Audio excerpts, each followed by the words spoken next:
रजत का आभास होता है।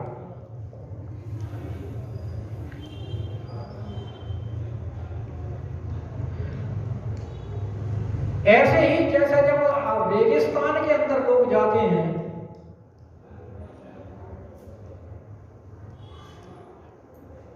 तो ये रेगिस्तान में जब धूप पड़ती है दोपहर के टाइम में तो जो नीचे की जो लेयर है वो गर्मी के कारण बहुत पतली हो जाती है हवा की, लेकिन ऊपर की भारी होती है इसलिए वो उसको ऊपर नहीं उठने देती, जिस कारण उसमें ऐसा प्रतीत होता है जल का आभास होता है, लेकिन वहां जल होता नहीं। तो जैसे सीप के अंदर चांदी नहीं होती और वहां जो उसकी सूर्य की किरणें हैं भानुकर उसमें पानी नहीं होता, लेकिन है तो वो वर्षा झूठ, लेकिन भ्रम ऐसा होता है कि वहां उसमें चांदी है और वहां उसमें यही माया का हिसाब है कि ब्रह्म की सत्ता से माया है तो जड़, लेकिन वो चेतनत्व तो जो उसकी ब्रह्म की सत्ता के संयोग है उसके मोह के कारण वो भास सत्य एवं सत्य की तरह प्रतीत होती है, सत्य है नहीं माया।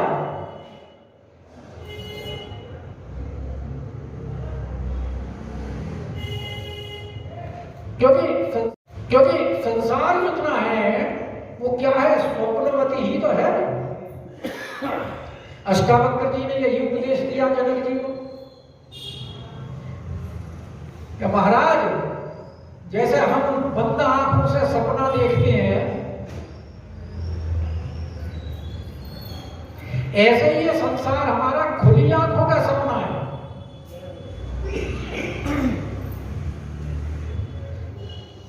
और यहां भी आगे दिखाएंगे वो वही बताएंगे कि एही विधि जगे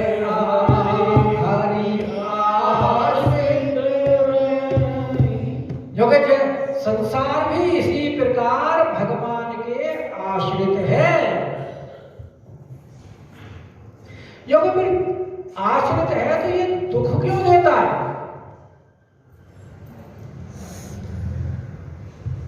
क्योंकि भगवान तो सच्चिदानंद है ना, तो आनंद देना चाहिए। बोला झूठ है इसलिए तो दुख देता है, सत्य है इसलिए सत्य की तरह भास रहा है कि यद्यपि असत्य, हमने इसको सत्य मान लिया है। तो संसार तो दुखालय है, सुखालय थोड़ी है। सुखालय तो भगवान है, हमने भगवान को छोड़ दिया और इसको सत्य मान लिया। जबकि सत्य किसे मानना चाहिए? भगवान को। तो जब तक हम इसे सत्य मानेंगे तब तक हम इस दुख में ही रहेंगे। यद्यपि असत्य देत दुख है ही। ओके, कैसे दुख देता है? फिर उदाहरण बड़ा सुंदर दिया। हर बात भगवान शंकर ने उदाहरण दे देकर के समझाई है। समझो, जब हम सपना देखते हैं तो सपने में अगर मानो कोई हमारा सिर काट ले तो हमें तो जैसे सिर काटने पर दुख होता है, वो पीड़ा होती है, सब कुछ वही वैसा ही सपने में महसूस होता है। लेकिन हम उसकी अपने आप निवृत्ति नहीं कर सकते।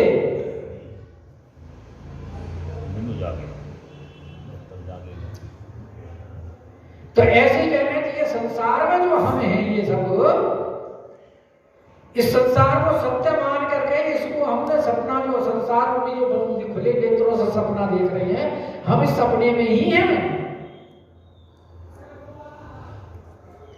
तो जैसा हम सपना देखते हैं और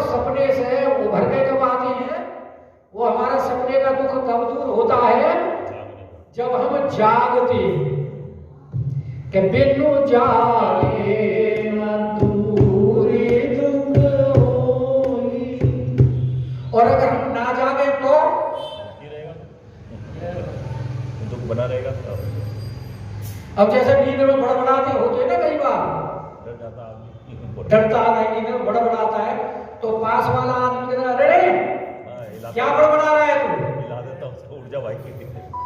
और जब वो तब उसकी नींद खुलती है, तब उसे ये एहसास होता है अरे मैं तो सपना देख रहा था।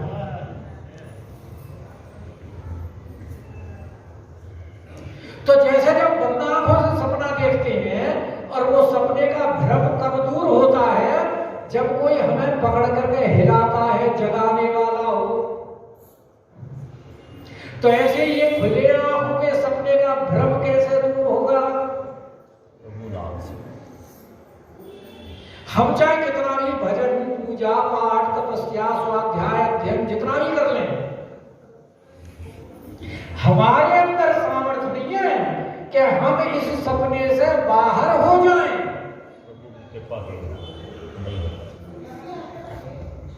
इसलिए वो कह रहे हैं कि जासु कृपा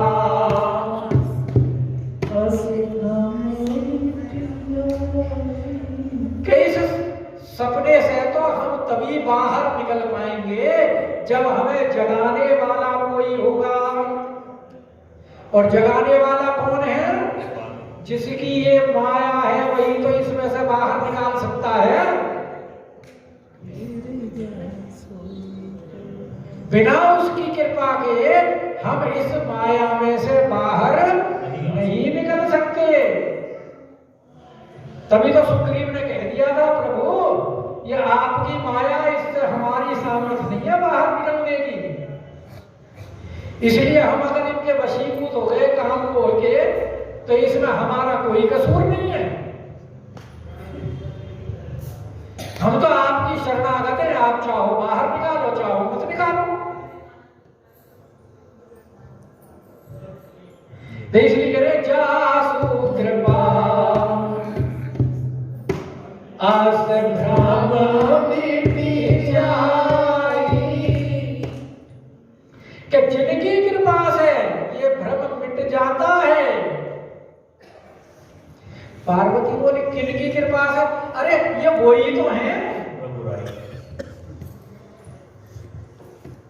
जिनमें तुम अज्ञानता का कि गिर जा सोई कृपाल रघुराई, ये वही कृपालु रघुराई है। क्योंकि जब प्रभु फिर कृपा कैसे प्राप्त करें?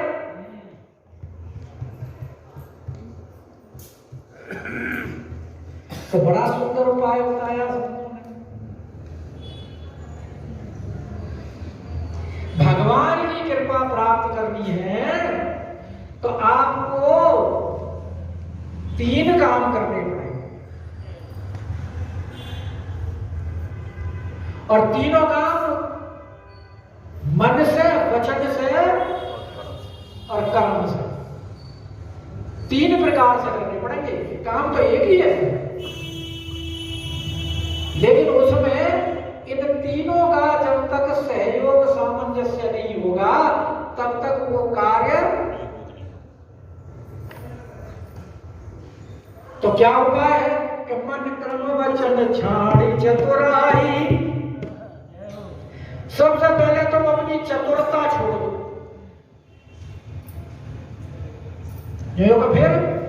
फिर जब चतुरता छोड़ करके भगवान का भजन करोगे तो भजतई कृपा करई रघुराई। अब हम चतुरता क्या कर रहे हैं?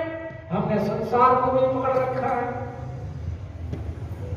हमने भगवान को भी पकड़ रखे हैं।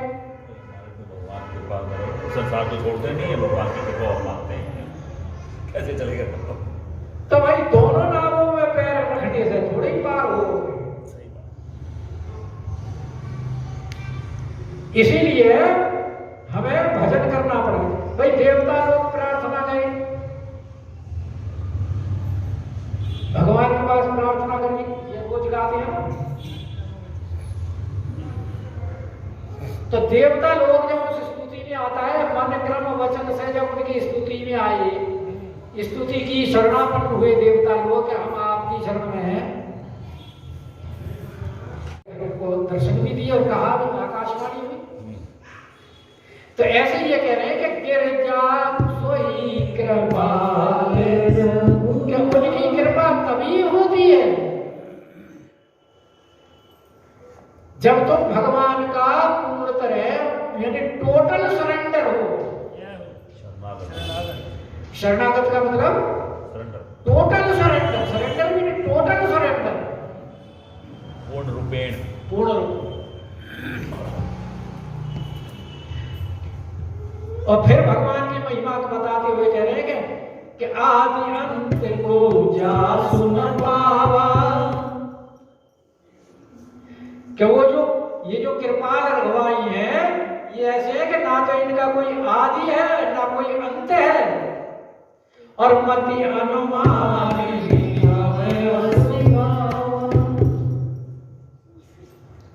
तो आदि अंत क्यों नहीं है?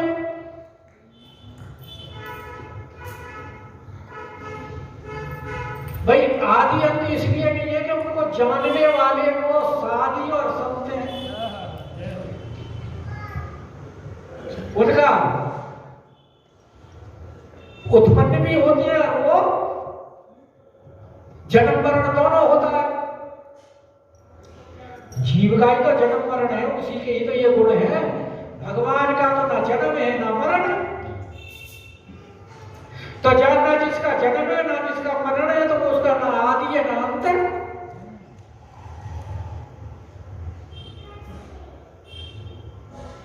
तो इसलिए भगवान को कहा गया है निर्वचनीय,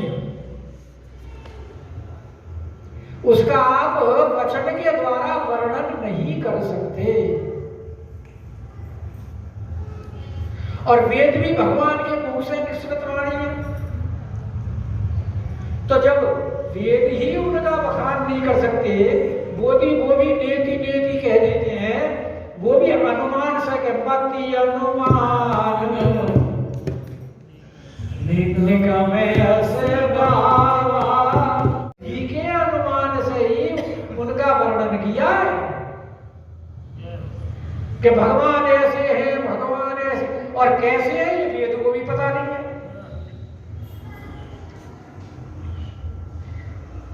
क्योंकि वो तो वेद से भी पहले है। आपको भी पता नहीं है तभी तो अपना नाम ले रहे हो। भाई वेद का मतलब होता है ज्ञान, और वो तो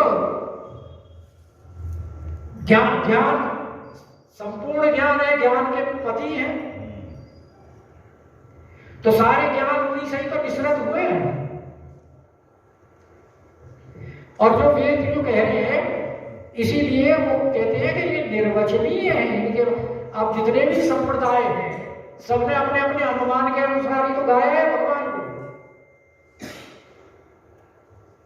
चाहे वो अद्वैतवाद हो, चाहे द्वैतवाद हो, चाहे विशिष्टद्वैत हो, चाहे द्वैताद्वैतवाद हो, चाहे अचिंत्य भेदाभेद हो, तो ये जितने भी आचार्य हुए हैं, इसका मतलब है सब में अंतर मत भेद है, कोई भी पूर्ण निर्णय नहीं कर सकता। अगर एक ठीक है तो बाकी गलत है,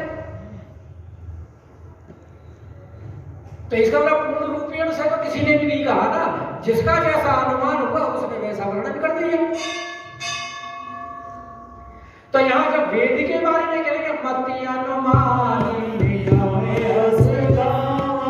और क्या गाया है उन्होंने कि बिनु बद चलाई सुनाई बिनु गाना, कर बिनु करम करई विधिनाना, आनंद रहित सकल रस भोगी, बिनु वाणी बलदावन जोगी, तन बिनु परस नैन बिनु दीना, ग्रह ज्ञान बिनु वास रसीन, कि वो ब्रह्म ऐसा है कि बिना पैर के चलता है, बिना कान के सुनता है, बिना हाथ के नाना प्रकार के कर्म करता है, और बिना मुंह के ही समस्त आनंद लेता है। और बिना वाणी के ही बोलता है, और बिना शरीर ही त्वचा के मतलब स्पर्श करता है, बिना ही आंखों के देखता है, और बिना ही नाक के सब गंधों को ग्रहण करता है। तो इस प्रकार यही सब भांति अलौकिक, इस प्रकार उसकी सारी करनी इस लोक वाली करनी नहीं है, अलौकिक करनी है। अब उसको जो भी काम करना होता है वो वही अपने लोक में बैठे बैठे सारे काम कर लेता है। भक्तमाल में नाना प्रकार के चरित्र आते हैं भक्तों के। तो भगवान ने जब जिस भक्त के पास पहुंचना होता है वहीं प्रकट हो जाता है। द्रौपदी का चीर हरण हो रहा था, भगवान वस्त्र रूप में प्रकट हो गए, वस्त्रावतार हो गया। गजग्राह में जब लड़ाई हो रही थी तो गज ने जैसे ही एक फूल अर्पण किया भगवान को, तुरंत वहां प्रकट हो गए। तो भगवान को कोई वहां से आना पड़ा गया?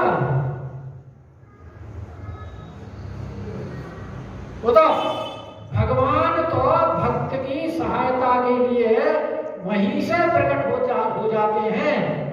भक्त होता है। और हिरण्याकश्यप ने कहा कि इस खंबे में भी भगवान है क्या? खंबे से निकला। और प्रहलाद की बात को सत्य प्रकट करने के लिए प्रहलाद के हृदय से प्रकट नहीं हुए, खंबे से ही प्रकट हो गए। क्योंकि सारे संसार में भगवान ही तो हैं, उनको कहीं से आना जाना थोड़ा ही है। कृपालु जी महाराज अपने प्रवचन में एक बड़ी सुंदर बात कहते हैं कि भगवान का सजातीय विजातीय स्वगत भेद शून्य है। सजातियों को तो हमें आवश्यकता होती है प्राणियों, ये मनुष्य जाति के, फलानी जाति के, वो जाति के। और जैसे हमारे से विपरीत है गाय भैंस इत्यादि, वो विजातीय हैं। और स्वगत हमारे जैसे शरीर है, हमारे नाक का अलग काम है, आंख का अलग काम है, कान का अलग काम है, मुंह का अलग काम है, त्वचा का अलग काम है। भगवान की ये बात नहीं है। भगवान तो नाक से भी आंख का काम ले सकते हैं, कान से भी मुंह का काम ले सकते हैं, क्योंकि वो स्वगत भेद शून्य है। इसलिए यहां कह रहे हैं कि बिनु पद चलई सुनई बिनु कानम, कर बिनु कर्म करई विधि नाना, आनंद रहित सकल रस भोगी, बिनु वाणी वक्ता बर जोगी, तन बिनु तरस नयन बिनु देखा, ग्रही ज्ञान बिनु वास अशेष, असी सब भांति अलौकिक करनी, और महिमा जासु जाई नहीं। भैया जीव उनकी महिमा का कहां तक वर्णन करेगा, जब वेद ही असमर्थ हो गए वर्णन करने में। वेद ही नेति नेति कहते हैं कि जे ही गावहि